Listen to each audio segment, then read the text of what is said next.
Today's reading from the American Indian Myths and Legends is going to be the Cheyenne Blanket from the Pawnee tribe. The Cheyennes, like other Indians, do not speak to each other when they are away from the camp. If a man leaves the village and sits or stands by himself on the top of a hill, it is a sign that he wants to be alone, perhaps to meditate, perhaps to pray. No one speaks to him or goes near him. There was once a Pawnee boy who went off on the warpath to the Cheyenne camp. Somehow he had obtained a Cheyenne blanket. He came close to the camp, hid himself, and waited. About the middle of the afternoon, he left his hiding place and walked to the top of the hill overlooking the village. He had his Cheyenne blanket wrapped about him and over his head, with only a little hole for his eyes. He stood quietly watching the camp for an hour or two. Men began coming in from buffalo hunting, some of them leading pack horses loaded with meat.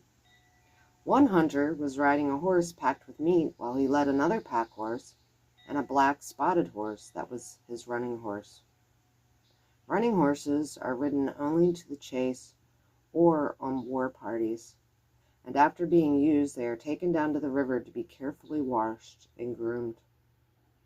When the Pawnee boy saw the spotted horse, he knew that this was the one he wanted. The hunter led the animal to his lodge, dismounted, and handed the ropes to his women and went inside. Then the Pawnee made up his mind what he would do.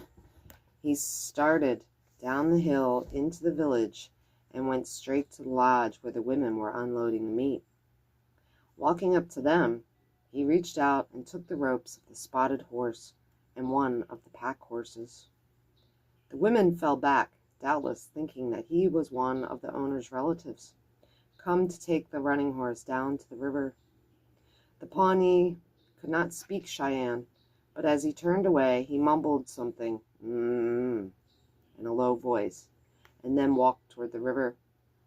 As soon as he had gone down over the bank and out of sight, he jumped on the spotted horse, rode into the bush, and soon was away with the two animals, stolen out of the Cheyenne camp in broad daylight. This is based on a story collected by George Bird Grinnell in the 1880s. Often these things were rites of passage for young men to become, or young boys to become men. There was actual ceremonies for both young boys and young girls, rites of passage to teach them to become men or great women.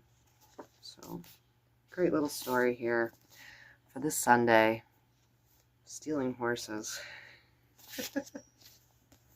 I think there's still in some states you can get hung for stealing someone's horse.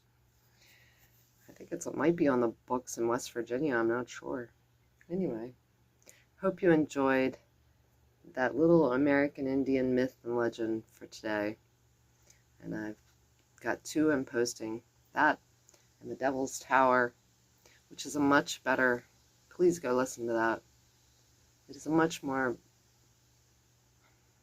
just imaginative and beautiful way to describe the Devil's Tower out in Wyoming than what the name indicates. So I'm off to walk the dog. Have a great day. Peace be with you all.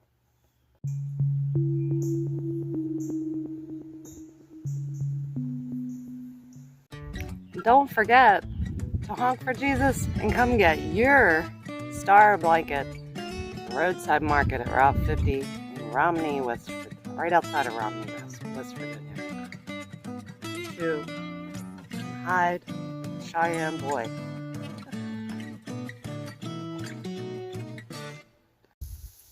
This is my spot where I like to come be alone like the boy in the Cheyenne blanket tale. A lot of people don't understand that.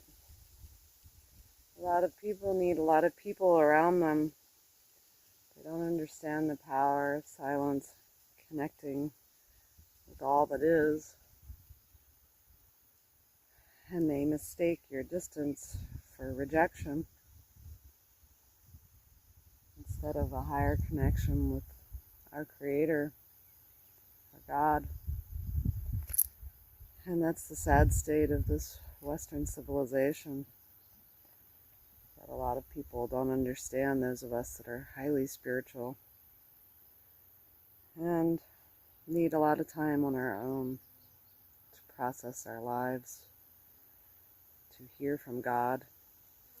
I've said before in talk, you can't hear from God if you're always immersed in busyness and noise. You can't get a knowing. You can't be still and know. So I'm hoping and praying that we return to a way like what was described, where we dig deeper into ourselves and don't depend so much on others, because within ourselves is the seed of the original creation. Anyway, just a little thought as I finish walking the dog on this Sunday.